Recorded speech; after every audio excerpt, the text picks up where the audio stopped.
At that moment, countless nuclear bombs soared into the sky. This scene terrified everyone.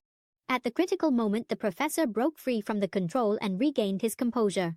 He immediately ordered the mastermind to be eliminated. A shockwave released a burst of energy. Instantly, a barrage of lasers destroyed all the machinery, and the professor also fell into a coma. Everyone quickly tried to evacuate him, but just as they left the room, Apocalypse appeared with the 4 horsemen and led them to capture the professor. Ryan tried to stop them, but unexpectedly, a laser beam shot straight through the gate, accidentally hitting a machine behind the door and causing a massive explosion. At this critical moment, time suddenly began to move very slowly. A figure appeared outside the school. This young man is the fastest character in the X-Men movies. He came here just to find the professor, but unexpectedly got caught up in the explosion. After rescuing everyone, Quicksilver noticed there was a girl on the upper floor, so he dashed up to the damaged floor and then brought her outside.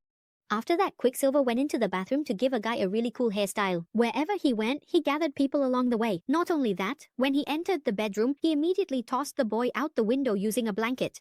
When he rescued the young girl, he didn't forget to take 2 sips of cola. He even saved the school's dog from the fire. Finally, Quicksilver grabbed 2 panicked students, kicked the table out the window and dashed outside. When time returned to normal, all the students either fell into the water or flew straight into the bedsheets. Except for Blaster Psylocke's brother, who was too close to the explosion and unfortunately died, everyone else was successfully rescued. However, at that moment, a helicopter approached. Everyone thought it was a rescue helicopter, but unexpectedly the person who got out was Stryker. He ordered the soldiers around to fire shockwaves even though they had not been authorized to use them, leaving everyone stunned. After that, the model and a group of people were kidnapped. The 3 Psylocke siblings were standing far away, so they escaped the disaster.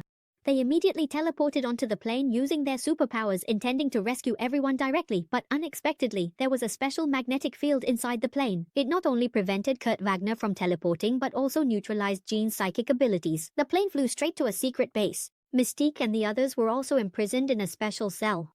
Stryker was about to interrogate their professor when suddenly the professor's voice echoed in everyone's ears. It turned out that Apocalypse was controlling the professor. Through the professor, Apocalypse issued a declaration of war against all of humanity. But what he didn't know was that the professor had quietly used this opportunity to send Jean a message about his location. But now she herself was also in trouble, as the guards in the base had discovered an intruder. In their panic, the 3 of them accidentally entered a laboratory. Jean sensed that inside this metal box there seemed to be a ferocious beast. At that moment, the base guards broke down the door and rushed in. To avoid being hunted by the soldiers, Jean used her psychic powers to open the metal box in the cell. The base immediately sounded the alarm and the killer stepped out of the cell.